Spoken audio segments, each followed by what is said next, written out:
Simulasi CAT. Soal-soal tes tertulis seleksi calon anggota KPU Kabupaten Kota. Bagian 5 ini merupakan kelanjutan dari simulasi sebelumnya.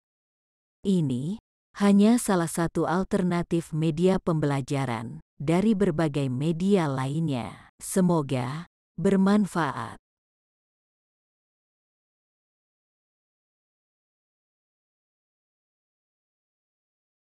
Soal nomor 41, di bawah ini, yang termasuk perilaku yang sesuai dengan sistem nilai dalam Pancasila, A.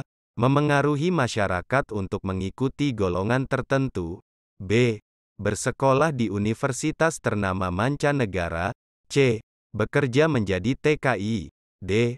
Menjaga persatuan dan kesatuan tanpa membeda-bedakan suku, ras, maupun agama, E. Melakukan demo disertai pengrusakan karena tuntutan tidak dikabulkan.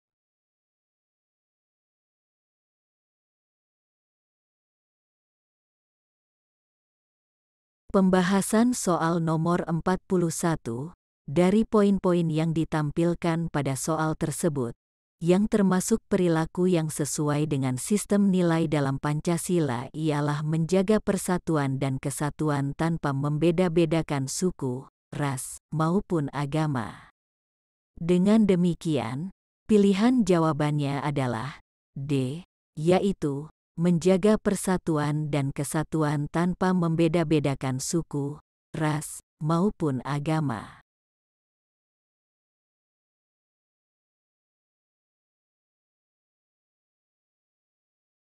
Soal nomor 42, negara adalah alat masyarakat untuk mengatur hubungan antara manusia dalam masyarakat. Pernyataan ini merupakan pengertian negara ditinjau dari segi, negara sebagai A. Organisasi politik, B. Organisasi kesusilaan, C. Organisasi integralistik, D. Organisasi kekuasaan, E. Organisasi kemasyarakatan.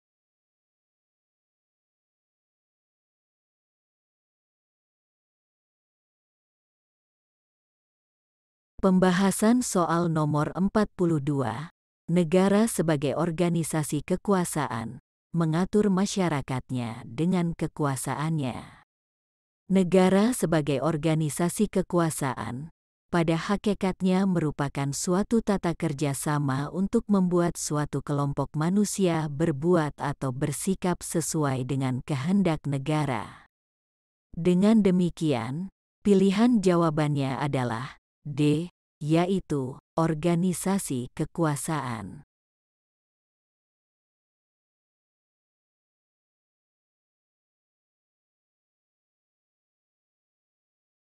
Soal nomor 43, setiap budaya ingin dikembangkan. Karena itu setiap kebudayaan mendukung serta bersama-sama mengembangkan kebudayaan. Hal ini menunjukkan peran dan fungsi keragaman budaya, A. Mengembangkan kebudayaan nasional, B. Mendorong inovasi kebudayaan, C. Mengembangkan sikap toleransi, D. Sebagai daya tarik bangsa asing, E. Mempengaruhi budaya negara lain.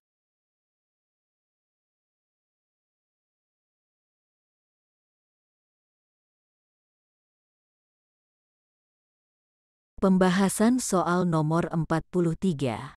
Dengan keberagaman budaya yang dimiliki bangsa Indonesia makin menambah kesadaran masyarakat bahwa manusia pada hakikat memang memiliki perbedaan.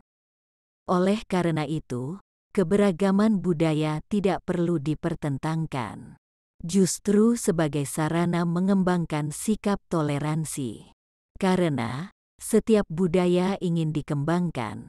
Karena itu setiap kebudayaan mendukung serta bersama-sama mengembangkan kebudayaan. Dengan demikian, pilihan jawabannya adalah C, yaitu mengembangkan sikap toleransi.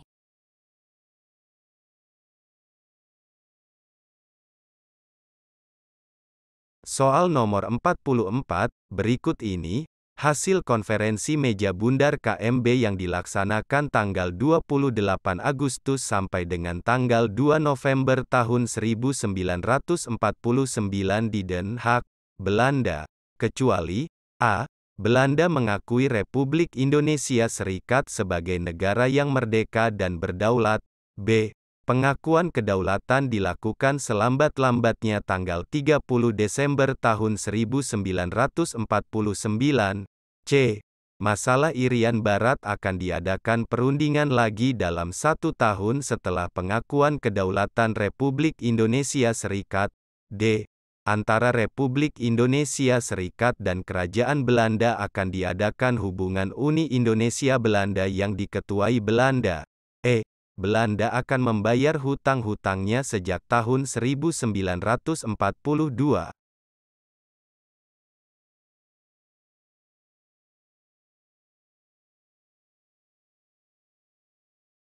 Pembahasan soal nomor 44, hasil konferensi meja bundar KMB yang dilaksanakan tanggal 28 Agustus sampai dengan tanggal 2 November tahun 1949 di Den Haag, terkait dengan hutang-hutang Belanda. Disebutkan bahwa Republik Indonesia Serikat harus membayar semua utang Belanda sejak tahun 1942. Jadi bukan Belanda yang membayarnya, tetapi Republik Indonesia Serikat.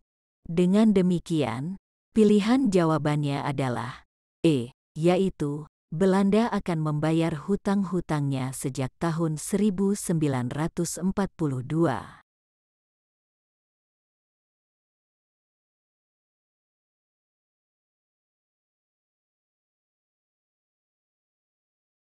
Soal nomor 45, Dewan Perwakilan Rakyat memiliki fungsi legislasi, fungsi anggaran dan fungsi pengawasan. Dalam melaksanakan fungsinya tersebut, Dewan Perwakilan Rakyat mempunyai hak sebagaimana diatur dalam pasal-pasal Undang-Undang Dasar 1945, berikut ini yang bukan merupakan haknya. A. Hak interpelasi, B. Hak angket, C. Hak agregasi, D. Hak menyatakan pendapat, E. Hak imunitas.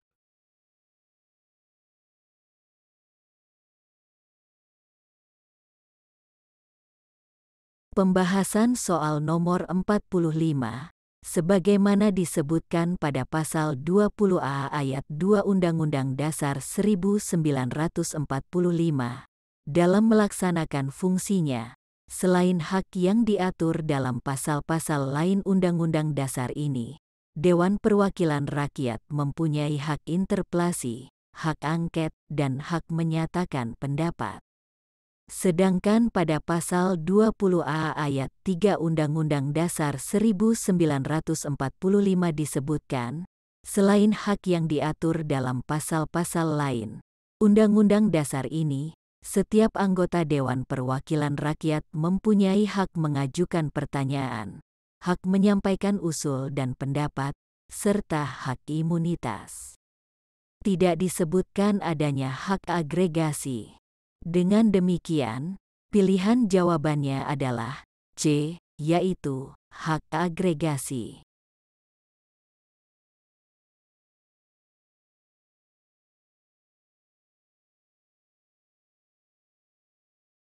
Soal nomor 46, partai politik yang memperoleh kursi terbanyak di DPR hasil pemilu 1955 adalah A. Partai Komunis Indonesia, B. Partai Nasional Indonesia, C. Partai Nahdlatul Ulama, D. Partai Masyumi, E. Partai Syarikat Islam Indonesia.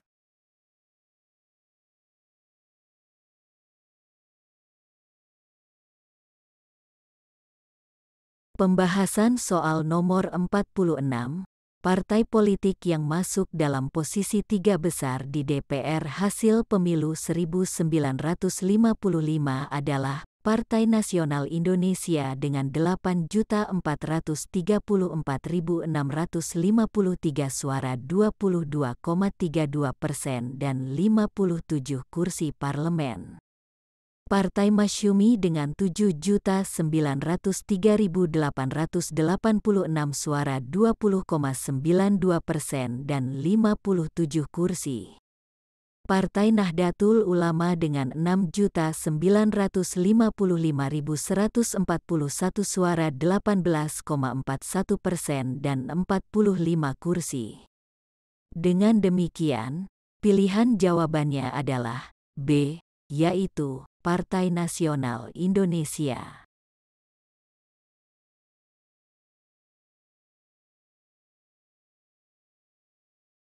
Soal nomor 47, jumlah pemilih di setiap tempat pemungutan suara, paling banyak, A. 500 orang, B. 400 orang, C. 300 orang, D. 200 orang, E. 100 orang.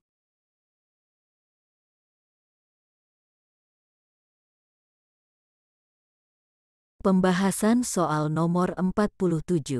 Sesuai dengan pasal 350 ayat 1 dan 2 Undang-Undang Nomor 7 Tahun 2017 tentang Pemilihan Umum, tempat pemungutan suara ditentukan lokasinya di tempat yang mudah dijangkau, termasuk oleh penyandang disabilitas, tidak menggabungkan desa, dan memperhatikan aspek geografis serta menjamin setiap pemilih dapat memberikan suaranya secara langsung, bebas, dan rahasia.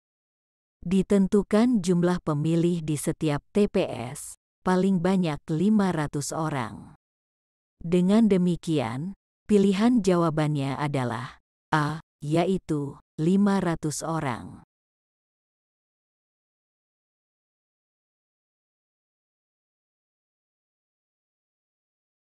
Soal nomor 48, daftar pemilih tetap dapat dilengkapi dengan daftar pemilih yang terdiri atas data pemilih yang telah terdaftar dalam daftar pemilih tetap di suatu TPS yang karena keadaan tertentu pemilih tidak dapat menggunakan haknya untuk memilih di TPS tempat yang bersangkutan terdaftar. Daftar pemilih ini disebut A. Daftar pemilih pindahan, B. Daftar pemilih khusus, C. Daftar pemilih tambahan, D. Daftar pemilih tidak tetap, E. Daftar pemilih tetap perbaikan.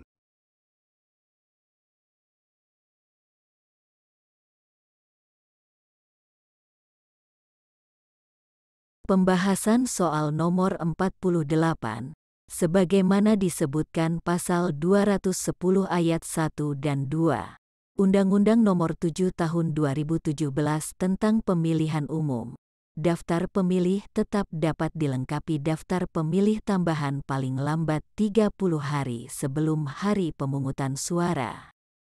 Daftar pemilih tambahan terdiri atas data pemilih yang telah terdaftar dalam daftar pemilih tetap di suatu TPS yang karena keadaan tertentu, pemilih tidak dapat menggunakan haknya untuk memilih di TPS tempat yang bersangkutan terdaftar. Dengan demikian, pilihan jawabannya adalah C, yaitu daftar pemilih tambahan.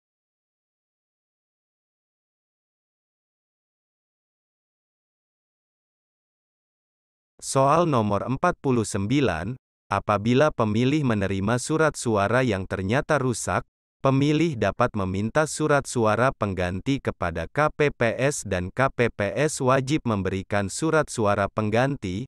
Berapa kali KPPS dapat memberikan surat suara pengganti? A. Hanya 1 kali, B. Hanya 2 kali, C. Hanya 3 kali, D. Hanya 4 kali, E. Hanya 5 kali.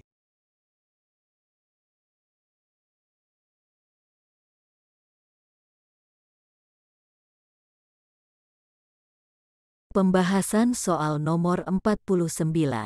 Sesuai dengan pasal 355 ayat 2 Undang-Undang Nomor 7 Tahun 2017 tentang Pemilihan Umum.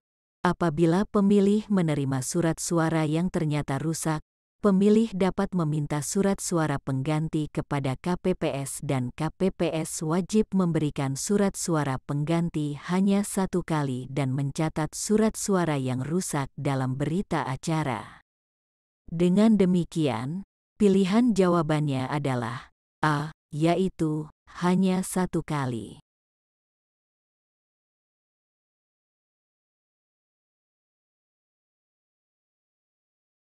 Soal nomor 50, berikut ini antara lain, termasuk ruang lingkup tugas anggota KPU Kabupaten Kota Divisi Hukum dan Pengawasan. A.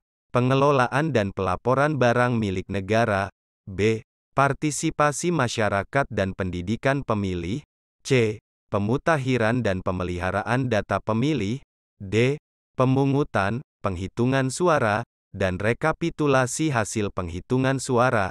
E. Penanganan pelanggaran kode etik dan kode perilaku yang dilakukan oleh PPK, PPS dan KPPS.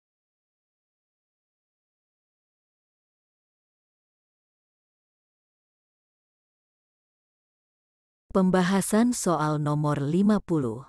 Sesuai Peraturan Komisi Pemilihan Umum Nomor 5 Tahun 2022 tentang perubahan keempat atas Peraturan Komisi Pemilihan Umum Nomor 8 Tahun 2019 tentang Tata Kerja Komisi Pemilihan Umum, Komisi Pemilihan Umum Provinsi, dan Komisi Pemilihan Umum Kabupaten Kota, Divisi Hukum dan Pengawasan, memiliki ruang lingkup tugas, penyusunan rancangan keputusan KPU Kabupaten Kota, telaah hukum dan advokasi hukum, dokumentasi dan publikasi hukum, pengawasan dan pengendalian internal, penyelesaian pelanggaran administratif, sengketa proses, sengketa hasil pemilu dan pemilihan, serta permasalahan hukum lainnya di luar masa tahapan pemilu dan pemilihan, dan penanganan pelanggaran kode etik dan kode perilaku yang dilakukan oleh PPK, PPS dan KPPS.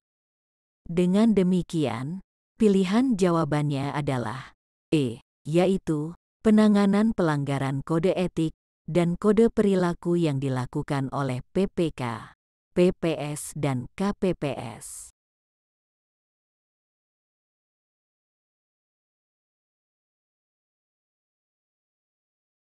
Cukup sekian dulu simulasi CAT bagian ini, dilanjutkan bagian berikutnya pada video selanjutnya. Demikian, sampai jumpa.